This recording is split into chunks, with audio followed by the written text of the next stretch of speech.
जय गुरु जी के चरणों में कोटि कोटि नमन अनंतम शुक्राना। आइए संगत जी रामायण का पाठ पढ़ते हैं। अयोध्या कांड हम पढ़ रहे हैं। हम पहुंच गए हैं दोहा नंबर 210 पर। गुरु जी से आज्ञा ले लेते हैं संगत जी। ओम नमः शिवाय, शिव जी सदा सहाय। ओम नमः शिवाय, गुरु जी सदा सहाय। पुलक गात हे राम सिए, सजल सरोरु नैन। करी प्रणामो मुनि मंडली, बोले गद गद बैन सियावर। राम जय जय राम, मेरे प्रभु राम जय जय राम।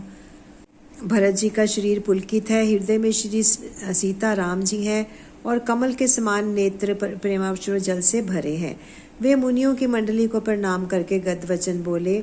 मुनियों का समाज है और फिर तीर्थ राज है। यहाँ सच्ची सौगंध खाने से भी भरपूर हानि होती है।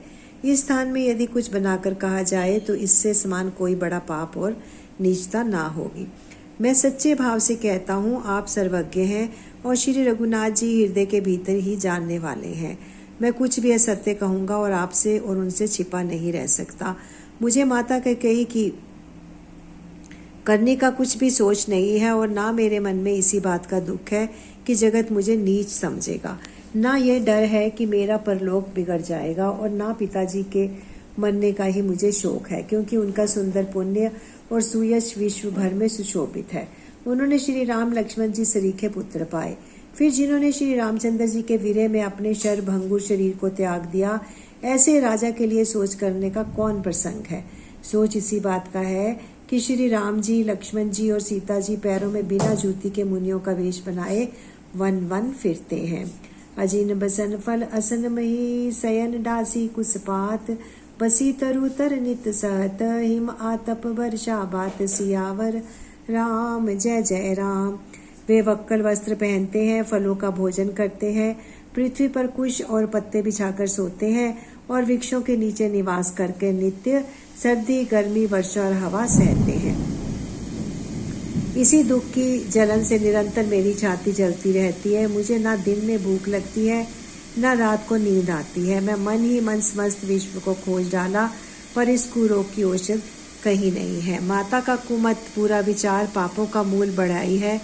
उसने हमारे हित का वसूला बनाया, उससे कलह रूपी कुकाट का कुयंत्र बनाया और 14 वर्ष की अवधि रूपी कठिन कुमंत्र पढ़कर उस यंत्र को गाड़ दिया। यहाँ माता का कुविचार बढ़ई है।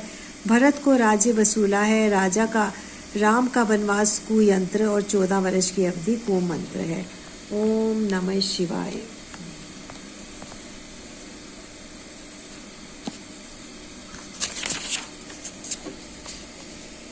मेरे लिए उसने यह सारा कूठाट बुरा साज रचा और सारे जगत को 12 बार छिन्न भिन्न करके नष्ट कर डाला। यह कुयोग श्री रामचंद्र जी के लौट आने पर भी मिट सकता है और तभी अयोध्या बच सकती है, दूसरे किसी उपाय से नहीं। भरत के वचन सुनकर मुनि ने सुख पाया और सभी ने उनकी बहुत प्रकार से बढ़ाई की। मुनि ने कहा, हे तात, अधिक सोच मत करो। श्री रामचंद्र जी के चरणों का दर्शन करते ही सारा दुख मिट जाएगा। करी प्रबोधु मुनिवर कहु, अति प्रेम प्रिय होहु। कंद मूल फल फूल ध्वम, देहि लेहु करि छोहु सियावर। राम जय जय राम। इस प्रकार मुनि श्रेष्ठ भारद्वाज जी ने उनका समाधान करके कहा, अब आप लोग हमारे प्रेम प्रिय अतिथि बनिए और कृपा करके कंद मूल फल फूल जो कुछ हम दें स्वीकार कीजिए। जय सिया राम। मुनि के वचन सुनकर भरत के हृदय में सोच हुआ और वे बेमौके के बड़ा बेढब संकोच आ पड़ा। फिर गुरुजनों की वाणी को महत्वपूर्ण आदरणीय समझकर चरणों की वंदना करके हाथ जोड़कर बोले, हे नाथ, आपकी आज्ञा को सिर चढ़ाकर उसका पालन करना यह हमारा धर्म है। जय सिया राम। भरत जी के ये वचन मुनि श्रेष्ठ के मन को अच्छे लगे। उन्होंने विश्वास पात्र सेवकों और शिष्यों को पास बुलाया और कहा कि भरत की पहनाई करनी चाहिए, जाकर कंद मूल और फल लाओ। उन्होंने हे नाथ बहुत अच्छा कहकर सिर नवाया और तब वे बड़े आनंदित होकर अपने अपने काम को चल दिए। मुनि को चिंता हुई कि हमने बहुत बड़े मेहमान को न्योता है, अब जैसा देवता हो वैसी ही उसकी पूजा भी होनी चाहिए। यह सुनकर ऋषिया और अणिमादिया सिद्धियां आ गईं और बोली, हे गुसाई, जो आपकी आज्ञा हो सो हम करें। राम विरह व्याकुल भरतु, सानुज सहित समाज। पहुनाई कर हरु श्रम, कहा मुदित मुनिराज सियावर राम जय जय राम। मुनिराज ने प्रसन्न होकर कहा, छोटे भाई शत्रुघ्न और समाज सहित भरत जी श्री रामचंद्र जी के विरह में व्याकुल है। इनकी पहुनाई यानी आतिथ्य सत्कार करके इनको श्रम को दूर करो। ऋषि सिद्धि ने मुनिराज की आज्ञा को सिर चढ़ाकर अपने को बड़भाग्नि समझा। तब सिद्धियां और आपस में कहने लगी, श्री रामचंद्र जी के छोटे भाई भरत ऐसे अतिथि हैं जिनकी तुलना में कोई नहीं आ सकता। अतः मुनि के चरणों की वंदना करके आज वही करना चाहिए जिससे सारा राज समाज सुखी हो। ऐसा कहकर उन्होंने बहुत सुंदर घर बनाए जिन्हें देखकर विमान भी बिलखते हैं यानी लजा जाते हैं। उन घरों में बहुत से भोग, इंद्रियों के विषय, ऐश्वर्य, ठाट बाट का सामान भरकर रख दिया जिसे देखकर देवता भी ललचा गए। दासी दास सब प्रकार के सामग्री लिए हुए मन लगाकर उनके मनों को देखते रहते हैं, अर्थात उनके मन की रुचि के अनुसार करते हैं। जय सिया राम। जो सुख के समान स्वर्ग में भी स्वप्न में भी नहीं है, ऐसे सब समान सिद्धियों ने पल भर में सजा दिए। पहले तो उन्होंने सब किसी को जिसकी जैसी रुचि थी वैसे ही सुंदर सुखदायक निवास स्थान दिए। बहुरी सपरिजन भरत कहू, ऋषि असाय सुदीन, विधि विस्मय दायकु विभव, मुनिवर तप बल कीन, सियावर राम जय जय राम। मेरे प्रभु राम जय जय राम। ओम नमः शिवाय। और फिर कुटुंब सहित भरत जी को दिए, क्योंकि ऋषि भरद्वाज जी ने ऐसी ही आज्ञा दे रखी थी। भरत जी चाहते थे कि उन्होंने सब संगियों को आराम मिले, इसलिए उनके मन की बात जानकर मुनि ने पहले उन लोगों को स्थान देकर पीछे सब परिवार भरत जी को स्थान देने के लिए आज्ञा दी थी। मुनि श्रेष्ठ ने तपोबल से ब्रह्मा को चकित कर देने वाला वैभव रच दिया। जय सिया राम। जब भरत जी ने मुनि प्रभाव को देखा तो उनके सामने उन्हें इंद्र, वरुण, यम, कुबेर आदि सभी लोकपालों के लोग तुच्छ जान पड़े। सुख की सामग्री का वर्णन नहीं हो सकता, जिसे देखकर ज्ञानी लोग भी वैराग्य भूल जाते हैं। ओम नमः शिवाय।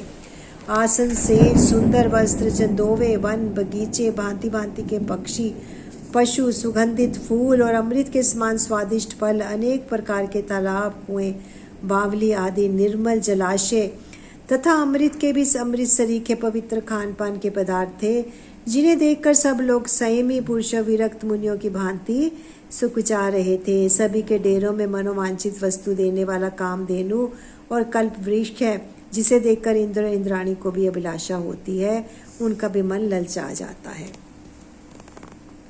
जय सिया राम। वसंत ऋतु है, शीतल मंद सुगंध 3 प्रकार की हवा चल रही है, बह रही है। सभी को धर्म, अर्थ, काम और मोक्ष चारों पदार्थ सुलभ हैं।